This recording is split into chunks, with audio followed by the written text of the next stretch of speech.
এই ধরনের ভিডিওর পর এখন এই ধরনের ভিডিও ট্রেন্ডিং এ আছে। আর এটা ফ্রিতে করার জন্য প্লে স্টোর ওপেন করব, দেন জেমিনি লিখে সার্চ করব, এই অ্যাপটি ইনস্টল করে ওপেন করব। যদি সাইন আপ চাই তাহলে যে কোনো একটি জিমেল দিয়ে সাইন আপ করে নিব। সাইন আপ করার পরে এমন একটা ইন্টারফেসে চলে আসতে পারবো। এখানে প্লাস আইকনে ক্লিক করব, দেন গ্যালারিতে ক্লিক করব। এখন গ্যালারি থেকে ছবি সিলেক্ট করে দিব এবং নিচে ডান করে দিব। তাহলেই ছবিটি এখানে চলে আসবে। দেন এখানে একটি প্রম্পট লিখতে হবে।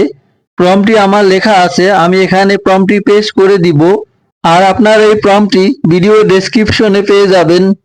প্রম্পটটি থেকে ইওর নেম এখানে আপনাদের নাম দিয়ে দিবেন এবং এখানে ফেসবুক আইডি, এখানে আপনাদের ফেসবুক আইডির নাম দিয়ে দিবেন। নাম এবং ফেসবুক আইডির নাম দেওয়ার পরে নিচে সেন্ড আইকনে ক্লিক করব। এখানে কিছুক্ষণ অপেক্ষা করলেই ছবিটি তৈরি হয়ে যাবে। ফাইনালি ছবিটি জেনারেট হয়ে গেল। এখন ছবিটি গ্যালারিতে নেওয়ার জন্য ছবিটির উপরে ক্লিক করব। তাহলে উপরে ডাউনলোড আইকন দেখতে পাবো। জাস্ট এখানে ক্লিক করলেই ছবিটি গ্যালারিতে সেভ হয়ে যাবে। That's it.